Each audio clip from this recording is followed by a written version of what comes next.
Today we have a very special guest that I'm very excited for you all to meet. So, I'd like you to welcome in, join to the stage, Mr. AliA! There he is. Thank you so much. Thank you. Please take a seat. Welcome. Lovely to be here. How's everyone doing? Good? Nice. Beautiful. So, Ali, yes. We're here to have a little chat about lots and lots of wonderful things to say.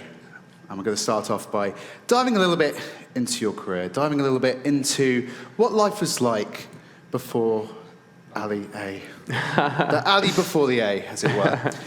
So I'd just like you to offer some background into what it was like for you getting started as a content creator. What was that sort of journey, that initial journey into content creation like for you? Yeah, I started ages ago. I think it's coming up to like 12 years ago when I started first putting out content on YouTube. And I was, I think, doing my GCSEs or just about to go into sixth form, doing my A-levels. And it was still a very small space and a niche thing to do, playing games and making videos and putting them on YouTube. It was weird. I didn't talk about it very much, but when I was doing my A-levels, I had maybe a few thousand subscribers, and whilst I was revising and studying, my channel actually really started to take off. And at the time, I was doing a lot of Call of Duty videos, and I was seeing this huge growth. And then had the opportunity to earn a little bit of money off of the views that I was getting on YouTube as well. And weirdly enough, back then, actually earning any money from YouTube, especially through gaming, it was almost impossible. But I got my parents to sign a contract, I think I was too young, that allowed me to earn a bit of money through a partner, a network on YouTube. And I started to earn a little bit of money. And then when I finished my A-levels, I think I left sixth form with maybe 100,000 subscribers. So I'd grown a lot in that space, that year or two that I was in sixth form doing my A-levels. And the decision was, do I go to university or do I try this YouTube thing? And I wanted to do maths at university. And I didn't get into any of the universities I want to, because I was probably spending a bit too much time focusing on YouTube. But I had the opportunity at least to say, well, look, I can try YouTube for a year, and if it doesn't work, then at least I've tried it, and I can go to a university. And I've always loved maths, and I think that's helped with my YouTube journey as well, with how numbers-driven it is. And yeah, tried YouTube full-time for that year, and I think a year, 2 years later, I'd hit 1 million subscribers, and it's grown from there. So I've been doing YouTube full time for like 10 to 12 years, which is kind of crazy. It's a wild thing to think about. So obviously, you know, lots of young members in the audience here, and I'm sure that many of them either want to go into content creation or already in content creation. So for you trying to, you know, juggle school and content, what's it like trying to keep that balance, and what are some tips that you perhaps could offer to our I think it's really it's good looking back, actually. I think I'd always put schoolwork first, and consider, especially when you're growing or starting, that it is a hobby. It's a really fun hobby. I think creating content, you learn a lot of skills. I self-taught myself editing, using Photoshop, even just the equipment I needed to set up and record. A lot of consoles now have it built in, and PCs. It's a lot easier than it was, to be fair, back in the day when I was doing it. But as long as you're focusing, especially if you are in school, on school first, getting that done, come home, smash out your homework, and you know you've got your free time now, it's up to you what you want to do, then you can start diving deeper into content creation. And one thing I always say is that even just giving content creation a go, if you don't come out of it, you know, with millions of subscribers, which is it's not an easy thing to do, at least you come out with some fantastic skills. And as I said, like, I self-taught editing, Photoshop, and all of those are invaluable in many workspaces, not just content creation. Definitely. And another one of the skills that you sort of pick up is marketing. You're marketing yourself out there on the internet to the you know, the thousands and thousands of, or nowadays millions of people who follow you out there. So for you, what was, you know, building the AliA brand? What was it like to do that? What are some things that you felt helped you stand out from other content creators, you know, back then and even now today? What are some things that you feel helped distinguish yourself from everyone else out there? Being a content creator and a YouTuber specifically is a funny one because there's so many angles to it. As you said, you've got to market yourself, you've got to be good on camera, you need to know how to edit, create good thumbnails for your videos as well is hyper important. So there's so many angles. And I think the core thing that it comes down to is knowing what your strengths are and really playing into those as much as possible. When it comes to being a creator, you can be really, really good at gaming, and that can be the thing that makes you stand out. I'd say the older I've gotten, the worse I've gotten at games. The hands go. The hands go. Like. But I love being on camera and talking to people, and when you create YouTube videos, you're telling a story at the same time as well. So I think if you're giving it a go, or if there's anything I've learned in terms of marketing yourself, is putting your strengths forwards and really playing into those. And that changes and adapts over time as well. And my online brand and social media presence is kind of an extension of that. So whatever I'm enjoying, whatever I feel like I'm good at and people want to follow me for, I try and have that permeate throughout everything else that I'm doing and sharing online as well. Definitely. I mean, you have 3 YouTube channels now. You have your main channel. Yes. You have more AliA. Yeah. You have AliA Gaming, which is obviously your dedicated COD channel. Your TikTok as well. Yeah, there's a lot. It's a lot. How do you find the balance? How do you balance doing all those things with living your life as well? Yeah, I think there's sometimes a perspective that being a content creator or YouTuber, it comes across as very easy and maybe doesn't take much time, which is fantastic. I want my videos to come across like it's really simple and easy, but it takes up a lot of time, and managing all of those is vast.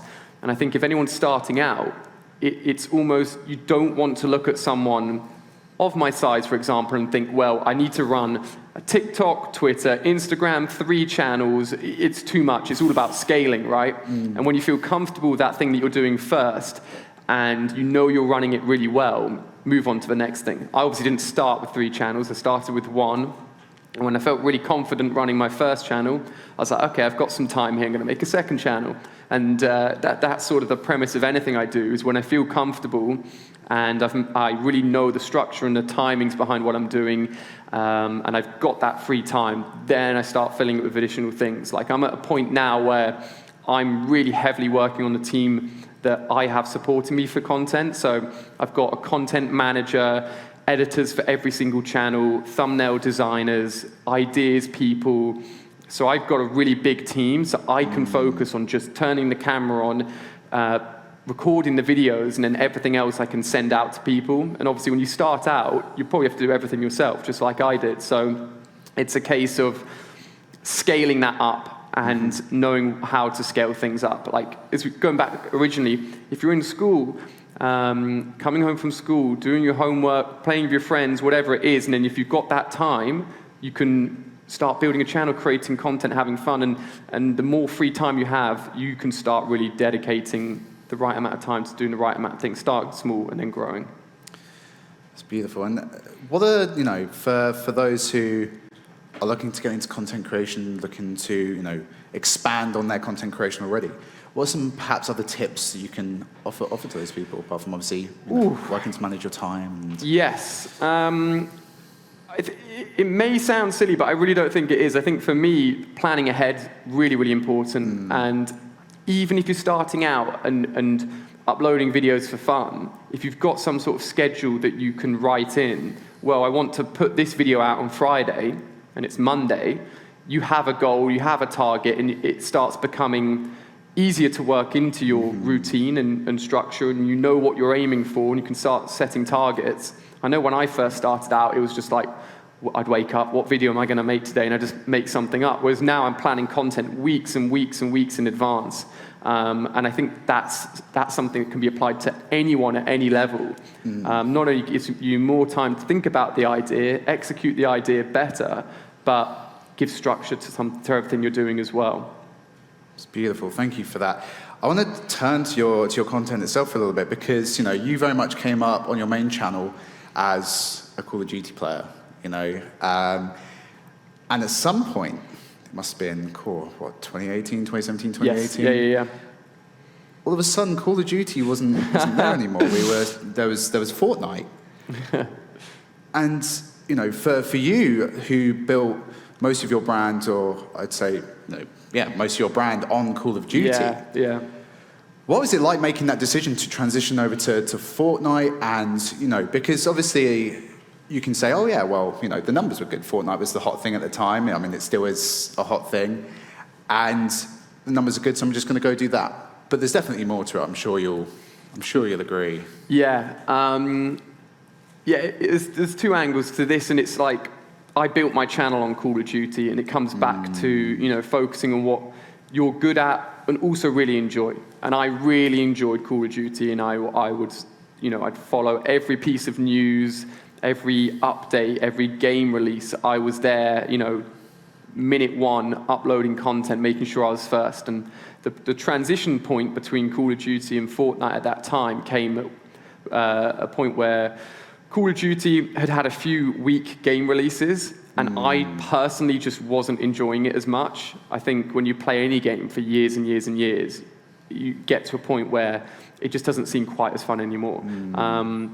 So content-wise, like, my views were definitely down. They weren't in a great place, and then this game called Fortnite came along. And the funny thing is, me and my now wife, Claire, we saw a trailer for this game, Fortnite, and I was like, wow, they're merging building and shooting. It's like merging COD and Minecraft. That's really weird. We put a note in our diary to play it when it was when the Fortnite first came available. That day came and went, completely forgot about it. And when I saw a few Fortnite videos pop up in my feed and I started watching them, I'm like, these are actually really entertaining. These are very watchable. I'm going to give it a go.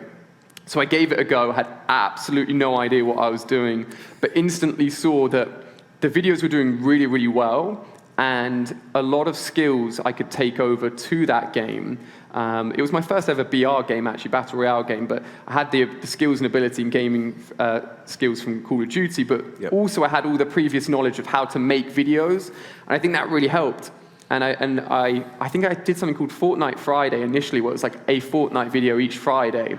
And I'm like, they're doing so well, and I'm playing this game so much, I'm just going to keep on uploading it even more. And I know when you look at other creators that you know for Fortnite now, they often say, like, I was one of the first people that was like, I'm going all in on Fortnite, like, I'm just going to commit to this. And it wasn't an easy decision to transition away, but the audience made that transition. A lot of them made that transition with me. I've got my COD channel now as like a nice, fun channel, because I still do enjoy jumping on COD as well. And yeah, the rest is history. Fortnite's been huge. It's been like 4 years now, maybe more, which is crazy. And yeah, I still really enjoy it, which is the main thing. Yeah, I think one of the things that Epic does really well with Fortnite is they always keep it fresh. It's always evolving. There's always something new. Yeah, they're so good at that. It honestly keeps surprising me how good it is.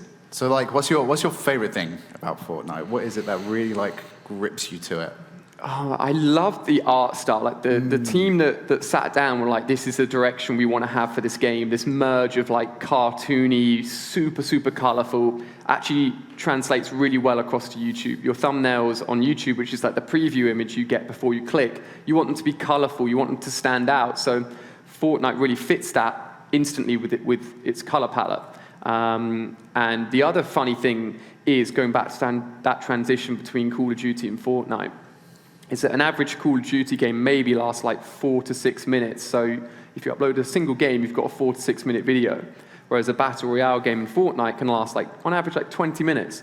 And YouTube heavily focuses on the retention, how long you're watching a video for. So if you're watching half of a Call of Duty video, you're watching for 2 or 3 minutes. But if you're watching half of a Fortnite video, you're watching for 10 minutes. So Fortnite, as a game, accidentally almost really fits YouTube's formula of what they want as content on their platform, which is fantastic. It's just so fun. It's really satisfying. Everything about it, the visualization of the numbers, when you're dealing damage, the shields, everything just looks so good. It's so fun. As you say, they update the game literally every week. Well, every 2 weeks they update the game, but they put out new content every week. And as a result, there's always something new. Which is perfect for me making videos. There's always stuff to cover. Just a quick one for a little bit of contention maybe. Ooh. Are you a no-build fan, or are you a El Clasico? Yes. So when Fortnite first came out, I was good at the game. And then building got tougher and tougher and tougher. And it comes back to like time management and everything. And I sat there, and it was like the skill level of Fortnite was just going up and up and up. And either I could try and stay with that wave and that skill level, but it would mean I would dedicate so many hours each day to just trying to be good at building in every aspect of Fortnite. Or I'd take a step back, just, understand the fact that I wouldn't be quite as good at Fortnite as some of the other players were at the time, but I'd have more time to think about my content, build a team around me, and put that time into other places. And I'm really glad I made that decision. And coming back to the original question now, the fact that they've removed builds, the no builds mode is like, I love it. It's amazing. It's actually quite incredible how well Fortnite fits just removing a huge aspect of their game.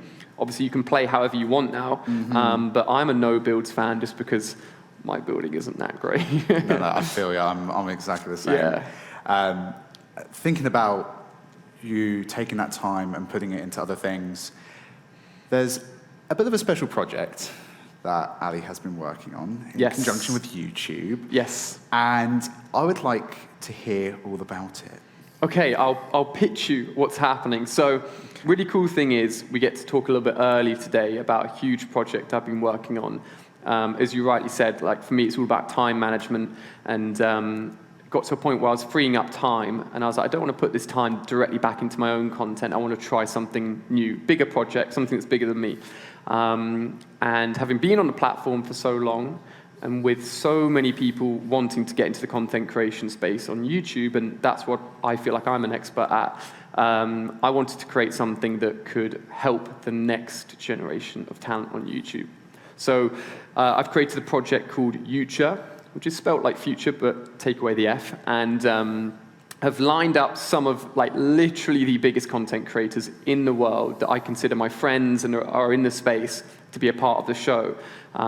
We've officially announced myself, Lachlan, and Lil Simsy, who are all incredible, but there's more than that. There's 10 plus creators that will be a part of the show. So what is uTure? So 6 p.m. today, we're going to be announcing, and our proper announcement video with all of the judges and YouTubers involved will be going out on YouTube and uTure socials. But uTure is a worldwide gaming content show, trying to find the next generation of content creators.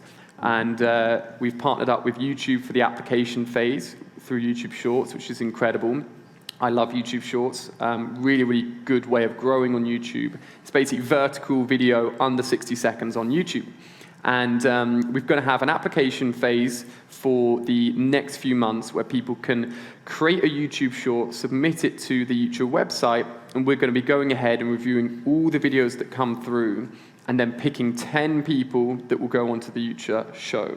So the uTure show will exist on YouTube, and all of the judges that will be announced at 6 p.m. will actually be watching the videos of the contestants that make it onto the show. And each week they'll be playing different games, they'll be doing different challenges, and hopefully really give them a huge platform to not only be watched by some of the biggest content creators in the world in the form of the judges, but also have the platform to, as the uTure channel builds and the understanding of what uTure is grows, we'll have loads of people watching the videos, so the content creators, the contestants on the show themselves will hopefully grow as well. And yeah, hopefully I've summarized that quite well. It's something I've been working on for a long, long time, so very excited to share it, and hopefully we ultimately see not only people creating content for the first time that were maybe unsure as to whether or not they could give it a go, and that first step is always really important, and whether or not they do or don't make it on the show have hopefully taken that step, and then the contestants that are on the show hopefully get a chance to really grow their audience and channels, which is really, really exciting. So I think it's also, you're sort of saying about, it can be their first time dipping their toes in. Yeah. It's not about how long you've been a creator for or how qualified you feel you are. If you've got the talent, if you've got that spark, that's something that you're looking for. Yeah, definitely. And I think I put out a tweet maybe a few weeks ago, I can't remember, just saying, if you're reading this, like, do you want to be a YouTube content creator? And so many people replied, and it was interesting seeing why people didn't want to give it a go or didn't feel like they could give it a go. And normally the biggest barrier is just that first step, which is just turning the camera on or giving it a go and recording something and putting it online. Like, the reality is your first ever video will not be your best video, but it's absolutely fine. Like, if I go back to my first video, it's horrible. But it's like a compounding thing where your next video will be better, your next video will be better. And yeah, it's all about just getting people started in that process and picking out people that are early on in that process that actually we see as like, wow, there is a lot of talent here. They are very good at games. They're really good at editing and putting their videos together or being on camera. And yeah, those would be the people that we take through to the actual show as well. Do you remember what your first video was on at least on the main AliA channel, perhaps? Even if you can't. Yeah, I do. It's not public. So it was me playing. So I'm like a massive Nintendo fanboy. So I had a Nintendo Wii, and like, games weren't online for Nintendo for ages, and then they released a few games that were their first like flagship online multiplayer games, and one of them was called Mario Strikers Charged Football. It was so good. I was addicted. I was like on forums, I was in clans, I took it so seriously. And that actually started my journey because I wanted to share these gaming highlights with other people online, be it my friends at school or people on the forums. So I started recording clips, putting it online. They're all private now. But yeah, like so many, I played Mario Football, Mario Kart, Call of Duty on the Wii, then transitioned and got a PlayStation, and it's been 12 years of making videos since then. It's beautiful, man. Yeah, Mario Strikers was phenomenal, and obviously we're getting more Mario Football goodness. Yes, I'm going to be addicted to that. Are we going to be seeing plenty of content on I'm definitely going to have to make a video or? on it, for sure. Yeah, for sure. Looking forward to it, man. I want to know if you can maybe tease a little bit more about who these other judges might be. I want to ask someone in the audience, and you guys can shout out or say something. Who would you love to see as a judge that you like watching that's in the gaming YouTube space? Has anyone got any names? Yes. Ooh. I love Laserbeam. He came to London actually a few months ago and hung out with him for a little bit. I'm not going to say yes or no. I'm just going to say stay tuned because you could be right. Could be right. Anyone else want to give a go? Give a shot? Who is some of their graders? Ninja. Ooh, maybe. Again, I'm not going to say yes or no. Just going to let people put their ideas out there. Maybe, maybe not. Anyone else? I'll do one more. One more guess. Yes. Oh, that's a good angle. I like that. We could bring him on to be a very harsh judge. Maybe we'll make that happen. I love this. You're already getting feedback for season 2. Yeah, exactly. We've got someone in the back writing notes. So once again, just to reiterate, how can people get involved in the future? So everything is done online. So today, 6 p.m. On uTure socials, which is at uTure Show. Mm-hmm. So uTure, just future without the F.